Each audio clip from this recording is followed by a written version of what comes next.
One thing I know for sure. When life is really fucked up and you're trying to run from your problems, having a highly demanding job is kind of the best. It's the perfect excuse to tune out the rest of the world and focus in with a laser-like intensity on acquiring the skill set needed to make this one single aspect of your life absolutely perfect. Making sure that the one you choose happens to be a socially acceptable marker of success, of course, so that at the end of the day, your completely intentional lack of self-awareness and self-respect, not to mention your complete and total lack of basic life skills, can be reframed as passion. Sit with that one for a minute. It hurts. I've been there. As cooks, perfectionism is deeply woven into our mental framework. The kitchen is brutal and militaristic. The kitchen screams at you in fear, and if fear has become your default state of existence, the chaos of the kitchen can get crazy enough to actually drown out even the most persistently invasive mental chatter. This sort of destructive, dismissive obsessiveness is not only revered, but expected in this excessively demanding industry. If you can't handle the heat, get out of the kitchen. You know what I hear when someone says that? I hear, I'm feeling shitty or stupid because I didn't know that piece of information that you just stated. I hear, you make a good point, but my ego won't allow me to admit that because that would mean I am somehow wrong, even though it wasn't a competition. I hear, I am disappointed in myself because you're doing something with your life that I'd really like to do with mine, and I can't seem to make it happen. I hear, I didn't realize how difficult this was going to be, so I'm going to shame you for something completely unrelated to make myself feel a little less worthless. I hear, I'm not smart enough to teach you, so I'm going to try to make you feel stupid instead. It's a cop-out. Drop it. It's gross, and it makes you look really immature. There's a big difference between creatively focused high pressure and straight up belittling like an asshole, and way too many chefs attempt to pass the latter off for the former. Losing your cool to anger is a sign of weakness. Full stop. It is an inability to manage and regulate your own emotions. This is not something to be proud of. This is something we all need to start accepting and correcting. Extremely demanding jobs are a great place to hide your anxiety, depression, drug problems, and suicidal ideation, which often stem from self-worth issues and a lack of confidence in actually asking for help when needed. Anger is not a virtue, nor is it something that should command respect. How are young cooks supposed to ask for clarification or help when they know it's going to result in public humiliation? Side note, why does every joke in this industry revolve around humiliating each other? It's sad, really. Kitchens are filled with so many formerly bullied children acting like bullies themselves. End the cycle. Be better. Projection. So many of us are masking a lot of deep internalized shame. Most of us have had some really fucked up things happen in our past. Kitchens are a veritable haven for those of us who have met the devil and lived. We probably don't exactly have the greatest family role models to draw from, if we even speak to our families at all. We've all made some poor choices in the past. Fundamentally, we cannot tolerate our own mediocrity, so we take it out on our coworkers or employees. In psychological terms, this is referred to as projection. We feel shame when we are not perfect, and shame actually physically hurts. Somatically, shame is painful and sharp in the chest. It burns in the face, and it feels incredibly heavy and uncomfortable in the upper body. It casts a weird dissociative fog over our vision and causes us to freeze. It sucks. A lot. We try to deal with this shame in one of two ways. We either internalize it, pushing it deeply into our, oh shit, I don't know how to deal with this box, buried in the back of our minds, or we externalize it like a hot potato, throwing it back at the person who made us feel that way in the form of anger, or at someone we perceive as weaker or somehow lesser as an unprompted insult or ad hominem attack. Projection occurs when we attribute an element of our repressed personality, which resides in our unconscious mind, to another person or group. We can project both negative and positive characteristics, however, there is a greater tendency to project the former rather than the latter.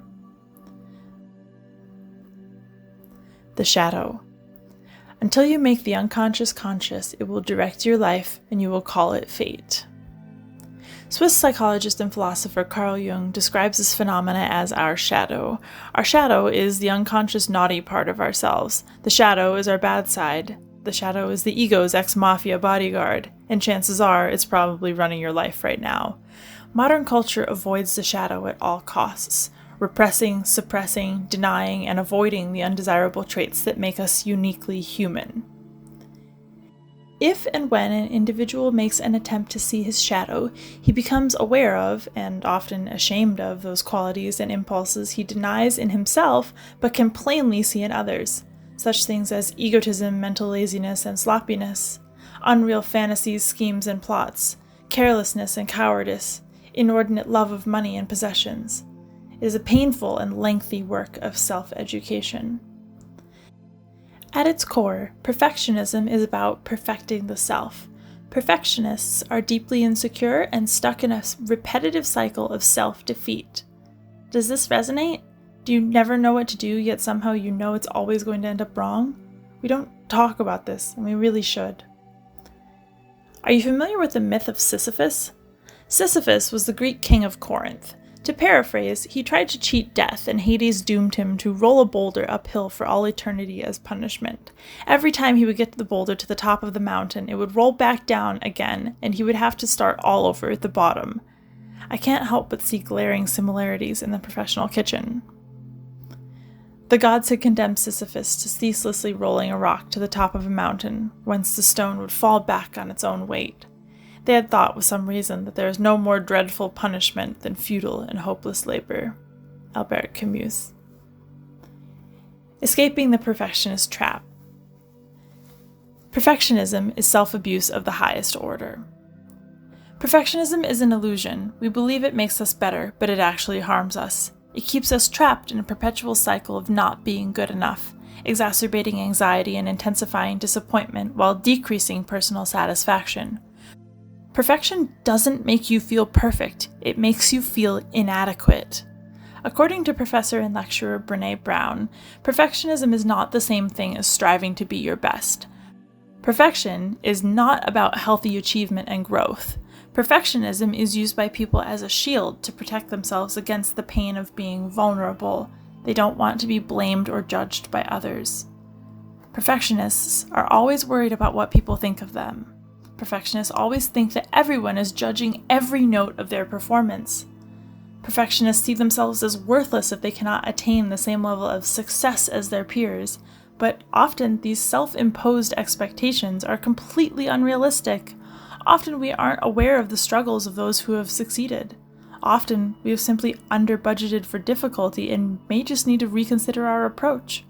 Often, our perspective becomes unbalanced and we need to take a day off and sit in nature and not think about work for a few hours. Growing up, we learned that making mistakes feels uncomfortable at best and humiliating at worst. Maybe a parent or teacher criticized us or made us feel wrong, or maybe we were bullied for being a little bit different as kids, and we swore we would never let anyone make us feel that awful again. So we translated that experience into a painful memory and filed it away under H for humiliation and a hard lesson learned. To avoid revisiting that pain, we strive to be perfect as adults. Many of us are still driven by the desire to avoid criticism, so we hide behind our perfectionist masks and get angry at ourselves instead of allowing others to criticize us. Eventually, we forget that it's just a mask and not our real selves, and perfectionism becomes a permanent part of us. Many people are quite proud of their perfectionist part. After all, it's what maintains your unreasonably high standards. On one level, this is true, but what most don't understand is that your perfectionist part needs you to mess up so that it can improve you and help you become even more perfect. The perfectionist is the very part of you that will make you screw up so that it doesn't lose its job. The perfectionist isn't you, it's your conditioning. Let's call this part Karen instead. Karen is in charge of all that negative self-talk, telling you that you're letting yourself or others down if things aren't perfect. Karen is the part of you that insists that you must always be polite, then makes you lash out or be uncharacteristically rude to someone behind closed doors. Karen is the part that calls you fat, then makes sure you cheat on your diet so she can give you a hard time about it in order to not lose her job. Karen is the part of you that longs for love and connection, then picks a fight with every good person that walks into your life until you push them away, just so she can tell you you never deserved them anyway. Your perfectionist part needs to make sure that you keep doing the things that it can berate you for to keep you in your comfort zone and prevent real change from actually happening. It is truly a never-ending loop of hypocrisy. The pressure to appear flawless is driven by the fear of failure, but also by our desire to be loved and admired. Whether it's cooking, working out, eating healthy, or being a compassionate, functional adult, we all have to suck at something before we ever get good at it. It is always better to do something rather than nothing. Perfectionism often keeps us firmly locked into inaction because chronic overthinking tends to paralyze decision-making. Learn to celebrate the joys of imperfection. Imperfect action always trumps perfection because perfection doesn't exist. Setting high personal standards and working hard towards them is a good thing. However, there's a dark side to always aiming high. Perfectionism often turns into an unhealthy, toxic habit. Perfection leaves no room for actual, lasting improvement. If you have nothing to improve, why bother showing up at all? Often, perfectionists forget that they have one big thing: choice. It is a choice to work 90 hours a week at a job you hate. It is a choice to obsess over an ex-partner. It is a choice to hold on to anger or resentment. It is a choice to stay safely in your comfort zone. It is always a choice, even when it seems like it isn't. Let's face it, making mistakes sucks, and it sucks even more when others see you make them. If you're not used to making mistakes, it's going to be really weird and uncomfortable at first, which is why we should actively practice making mistakes. Be playful and challenge yourself to look for the humor in the situation as if you were an outside observer. Try to exaggerate the circumstances until you desensitize yourself and the initial discomfort wears off. Try to really own the discomfort. Often, saying something like, "Wow, this is super awkward for me, I've never been in a position like this," will actually make people like and respect you more. Try to be authentic about how you're feeling and what you're experiencing. With practice, you will replace any awkwardness associated with messing up with matter-of-factness. Stop focusing on the end result. Instead, try to make every step as enjoyable as possible. Trying is the fun part. Learning is what makes life worth living. Failure is not weakness. Be great, not perfect. Awareness check. Close your eyes and take a few deep breaths. Really tune into your body. Scan it from toe to head, pausing to notice any sensations you might be feeling. Where do you hold tension in your body? What feels tight? What feels like pain? When did you first notice the feeling?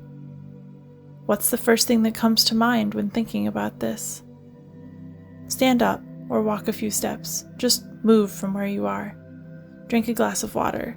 Stretch. A quick author's note. This is not a platitude or an attempt at a character assault. This is an actual cognitive journey that I took, shared in the hopes of reaching anyone who might be stuck on a similar path. I'm not pretending to know all the answers. I only write about what I have experienced to be true. This perspective might help you. It might not. If it doesn't, I sincerely hope you find the answers that you're looking for somewhere else. I understand if this was painful to read.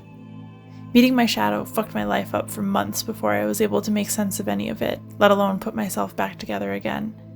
It's an incredibly difficult process of personal transformation, but it's not nearly as difficult as carrying the weight of shame or falsity for the rest of your life. To date, it has been the most rewarding thing that I have ever done. If this made you think, please consider liking, commenting, or subscribing, or sharing it with a friend or in an industry forum. Thanks for listening.